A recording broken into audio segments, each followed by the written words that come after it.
Mumbai spirit की हम बात करते हैं, कई बार इसका भी हम मिसयूज़ करते हैं। हम मतलब ये तो अच्छी बात है कि अगर आपको सुबह चोट लग गई तो शाम को आप फिर चल पड़ते हैं उसी सफ़र पर। ये है मुंबई स्पिरिट, कुछ भी हो जाए मुंबई रुकती नहीं है, ये है मुंबई स्पिरिट। लेकिन साथ ही साथ मुंबई में कहा यह भी जाता है कि जो अजनबी हैं वो भी अजनबी नहीं होते। इसका दूसरा पहलू ये भी है कि जो दोस्त हैं वो भी हमेशा अवेलेबल नहीं होते। यहाँ लोग बहुत ज़्यादा व्यस्त हैं, सबकी अपनी अपनी ज़िंदगी में अपनी अपनी रिक्वायरमेंट है। दूसरा जो पहले जो मुंबई में ट्रेनों में ब्लास्ट हुए थे उसके बाद एक सख्ती थी, फिर हमने देखा अब इस बीच में पॉपुलेशन भी बहुत बढ़ गया, बोझ भी बहुत बढ़ गया। शाइना ये बताइए, जो मुंबई में जो लोकल है उसका जिस तरीके से ध्यान रखा जाना चाहिए या जिस तरीके से फोकस पहले था उस पर, अब चूंकि मेट्रो भी बन रहा है और बहुत सारे फ्लाईओवर्स वगैरह से भी हम कोशिश कर रहे हैं कि थोड़ा ईज़ ऑफ किया जाए, क्या लोकल पर से हमारा ध्यान भी हट गया है? डिस्कोर्स में भी लोकल उस तरीके से नहीं है और हमें ज़रूरत है कि एक बार फिर से हम डिफ़ाइन करें मुंबई लोकल में जो हम सफ़र करते हैं उसको कैसे हम पहले की तरह और हल्का और दबाव मुक्त बना पाएं। देखिए, सर्वप्रथम तो मैं ये कहूँगी कि मुंबई लोकल तो लाइफलाइन है ही मुंबई के। लाखों की तादाद में लोग आते हैं हर सुबह हर शाम। कोई लड़की आ रही है वसई विरार से 5 बजे सुबह उठ के टिफ़िन बना के फिर काम पे जाती है, फिर वापस जाती है, उनके मित्र मिलते हैं, उनके कलीग्स मिलते हैं। तो ये लाइफलाइन है और हमेशा रहेगा। ऑफ कोर्स भारत की आप बात करें तो पश्रीचा सर ने भूटान का हैप्पीनेस कोशेंट के बारे में जिक्र किया और हम भी चाहते हैं कि ये हैप्पीनेस कोशेंट हो हमारे मुंबई में और पूरे भारत देश में।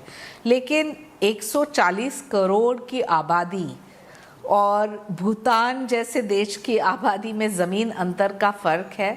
मैं सिर्फ कहूँगी कि मुंबई में स्ट्रेसफुल लाइफ है, रैट रेस है, सभी को पता है।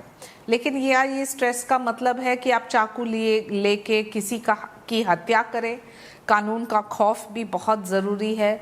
हम मानेंगे कि एक हादसा है क्योंकि ये नॉर्मल कॉज नहीं है। लेकिन जब हम चेंजिंग डीएनए की बात करते हैं तो शुरुआत कब होती है? जब हम समाज में पहले ये स्वीकार करें कि ये है कलयुग और कलयुग में जो अच्छे सज्जन हैं उनकी भी भूमिका होती है। The good needs to overtake the evil, the good needs to overtake the bad. आपने हाल ही में सुना होगा पूना में एक हादसा हुआ जो रेलवे पे नहीं था, जहां एक 20 साल की लड़की अपने मंगेतर को ख़त्म करती है। 20 और 25 साल के ये नौजवान जो अच्छे घर से आते हैं, ये क्या कहता है? मुझे लगता है कि एक माँ होने के नाते मुझे अफसोस होता है कि ये युवा पीढ़ी क्यों विकृत मानसिकता और क्यों कानून को अपने हाथ में लेते हैं। रही बात लोकल्स पे, हम वापस आएँ तो रेलवे पुलिस और रेलवेज़ स्वयं बहुत मेहनत करते हैं। मैं बल्कि प्रशंसा करती हूँ मुंबई रेलवेज़ को लेके, क्योंकि हर दिन आप सोचिए कि एक फॉल्टी लाइन या एक ऐसा हादसा और पूरा शहर स्टैंड स्टिल पे आता है। बारिश हो, गर्मी हो, कोई भी मौसम में इतनी भारी संख्या, तो कहीं ना कहीं मैंने जैसे कहा पहले, बाईस्टैंडर्स का भी एक नैतिक जिम्मेदारी बनती है और वो नैतिक जिम्मेदारी हर एक मुंबईकर को निभाना है। ठीक है पसरीचा साहब, ये बहुत अच्छे मोड़ पर ये बातचीत आ गई है। इसकी भी बहुत ज़्यादा लोग बात कर रहे हैं। इससे पहले एक इंसिडेंट हुआ था जिसमें एक ऑटो वाले का झगड़ा हो गया एक बुज़ुर्ग व्यक्ति से और बहुत ही वो दर्दनाक हादसा हुआ जिसमें उसने बहुत बुरी तरीके से बुज़ुर्ग को मारपीट की और फिर जो हुआ सब जानते हैं। वहाँ पे भी लोग खड़े थे, वीडियोस बना रहे थे। यहाँ पे भी वीडियोस बने हैं लेकिन बीच बचाव नहीं हुआ। और मैं भी ट्रेन में ट्रैवल करता हूँ, मैंने भी ये देखा है, लोग बीच बचाव करने से बचते हैं। आप उनको सीधे सीधे गलत भी नहीं कह सकते क्योंकि अब पूरी जिम्मेदारी तो एक उनकी है नहीं। जो भी बाई स्टैंडर्ड्स होते हैं वहाँ पे उनकी पूरी जिम्मेदारी नहीं होती, आप नहीं डाल सकते। जो उनकी जिम्मेदारी होती है उसके साथ उनके ऊपर उनकी कई उलझने भी हैं, भाग रहे होते हैं लोग यहाँ और तमाम तरह की व्यवहारिक बातें। लेकिन ये इंसिडेंट हमें बताता है और हम अक्सर जो देख रहे हैं लोकल्स में जिस तरह की बातचीत लोगों की होती है, तो बीच बचाव करना ज़रूरी है ऐसा लगता है। एक बुज़ुर्ग होने के नाते और एक एक्स पुलिसमैन होने के नाते आप ये बताइए कितना इम्पोर्टेंट है, अगर समाज को ठीक रखना है तो हम सभी लोगों का उसमें कुछ ना कुछ इन्वॉल्व होना। नहीं, बिल्कुल हमारी सबकी जिम्मेदारी है, चाहे छोटा है चाहे बड़ा है। हम अपने जो हमारे से एक एक्सपेक्टेड है, एक हमारी एक अच्छे नागरिक की जो जिम्मेदारी है, हम उससे कतराते हैं क्योंकि हम नहीं चाहते कि हम उस दुविधा में पड़ के, पुलिस के चक्कर में पड़ के क्वेश्चन के जवाब देते रहें, विटनेस बने, बार बार कोर्ट में जाएं, क्योंकि हमारी जो लीगल प्रोसेसेस हैं वो भी बड़ी अनफॉर्चुनेटली ऐसी हैं, पुलिस से लेके कोर्ट से लेके, कि विटनेस को लगता है कि मैं इधर फंसा ही क्यों जिंदगी में। कई बार तो कई लोग जो एफआईआर दिए होते हैं वो भी आना बंद कर देते हैं क्योंकि बहुत ज़्यादा उनको कभी कभी ह्यूमिलेशन महसूस होती है, कभी कभी उनको ऐसा लगता है जैसे हम ही आरोपी हैं। तो उस पर सबका कसूर है, पूरे सिस्टम का कसूर है कि हम लोगों में वो विश्वास नहीं दे पाए, वो ट्रस्ट नहीं दे पाए कि सारा सिस्टम आपके साथ खड़ा है अगर आप इसमें मदद करना चाहें। तो इसके करके एक बहुत बड़ा इशू है। ये कोई लोकल ट्रेन में नहीं, आप रस्तों में देख लो, एक्सीडेंट हो रहे हैं, रेप्स हो रही हैं, मर्डर्स हो रहे हैं, कई बार आग लगी है, डूब रहा है बंदा, आपको स्विमिंग भी आती है लेकिन फिर आप पहले वीडियो पिक्चर लेना चाहते हो, सोशल मीडिया में डालना चाहते हो, आपको ये आपके दिमाग में कभी फीलिंग ही नहीं आता, आपका कैरेक्टर, इतनी आपकी आत्मा मर चुकी है कि आपको कभी लगता ही नहीं है कि वो जो एक संवेदनशीलता, वो सेंसिटिविटी, वो कंपैशन कि मैं इसमें कुछ मदद करूं, ये एक बहुत बड़ा इशू है।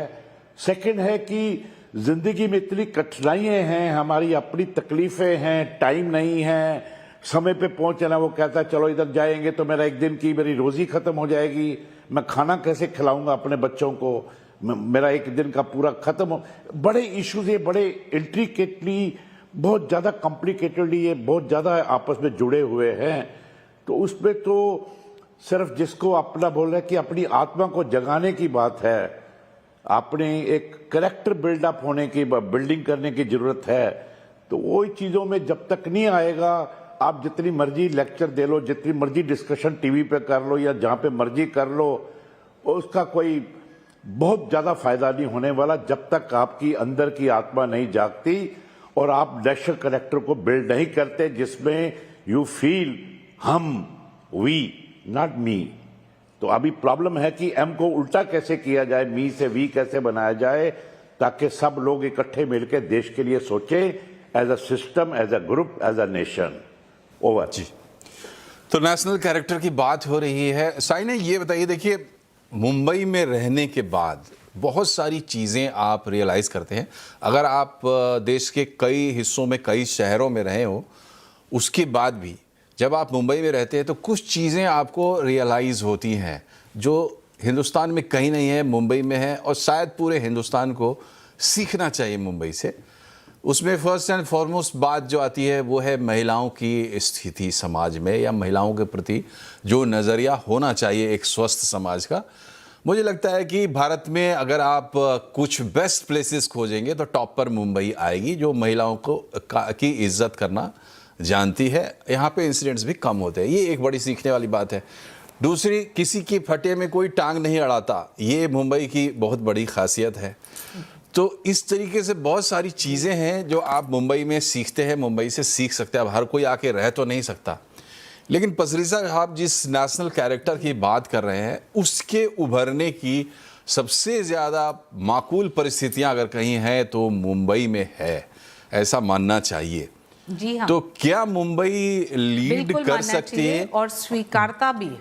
जी, तो क्या हम आपसे एक मुंबईकर होने के नाते आपसे ये जानना चाहते हैं कि क्या मुंबई में, क्योंकि देखिए यहाँ पे ये भी मैं क्लियर कर दूँ, लोकल में भी जब झगड़ा होता है ना तो पॉलिटिकल बातें वहाँ पर भी आ जाती हैं। आपको देखना पड़ता है कि दो मराठी लोग आपस में लड़ रहे हैं, या एक मराठी और एक गैर मराठी लड़ रहा है, या दो गैर मराठी लड़ रहे हैं। ये सारे डायनेमिक्स भी प्ले आउट करते हैं मुंबई में। तो मेरा कहने का मतलब है कि मुंबई कितना तैयार है एक नेशनल कैरेक्टर का एग्जाम्पल सेट करने के लिए, और इस तरह की घटनाओं से सबक लेके क्या हमें इसमें आगे बढ़ना चाहिए? देखिए, सर्वप्रथम तो इंट्रोस्पेक्शन, क्योंकि जब आप इंट्रोस्पेक्ट करते हैं तो आप आगे बढ़ सकते हैं।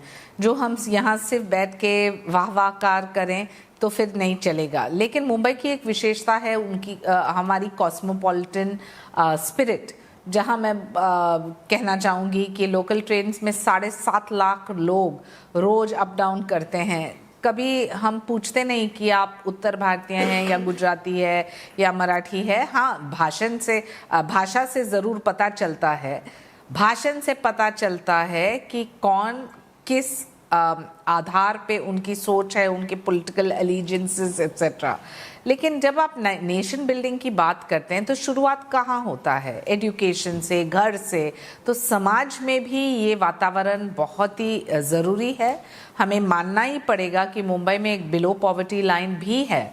बहुत सारे लोग जो हैंड टू माउथ चलते हैं, आपने देखा होगा कि वेस्टर्न लाइंस जो है, जो चर्च गेट धानु तक जाता है, जो फास्ट ट्रेन्स हैं, वहाँ बहुत ही अफसोसजनक दुविधा है, क्योंकि कोई है जो 3-3 घंटे प्रवास करते हैं टू वर्क, फिर वापस जाते हैं। कम पैसे में कैसे जीना, क्या है उनकी दुविधा, वो भी एक स्ट्रेसफुल एटमॉस्फेयर बनती है। तो कहीं ना कहीं जब हम यहाँ आपके स्टूडियोज़ में बात करते हैं तो ये भी समझना पड़ेगा कि आप दूसरे तरफ एक सेंट्रल लाइन की बात करें तो वो कल्याण तक better off then the western line. और तीसरा हार्बर लाइन जो है, जो CST से चालू होता है और वो जाता है गोरेगांव तक। आज जो मुंबई मेट्रोज में इतना प्रगति आई है, वो प्रगति के साथ साथ सभी को अफोर्डेबिलिटी के दृष्टि से भी देखना पड़ेगा कि वो AC लाइंस ले सकते हैं या नहीं।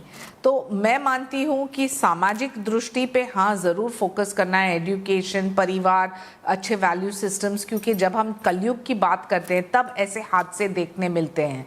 और जहाँ तक मर्डर का सवाल है, मैं ये भी प्रशंसा करना चाहती हूँ रेलवे पुलिस का, क्योंकि वो एकदम सक्रिय हैं, वो कोई भी बेझिझक अपना काम करती है। और मैंने स्वयं देखा है, क्योंकि मैंने रेलवेज के साथ बहुत काम किया है। भाईकला रेलवे स्टेशन में भी जब काम होता था हमारा, मैं हमेशा नोटिस करती थी कि मुंबई में जो रेलवे पुलिस है शायद मुंबई पुलिस से ज़्यादा सक्रिय है। शायद पश्रीचा जी ये कमेंट नहीं पसंद करेंगे मेरा, लेकिन ये मेरे दृष्टिकोण से एज अ मुंबईकर देखने मिलता है। जी, बात बिल्कुल सही है। मुंबई पुलिस भी बेस्ट पुलिस कही जाती है इस देश की। तो सब कुछ है मुंबई में, फिर ऐसी घटना जब होती है तो हमें सोचने पर मजबूर करती है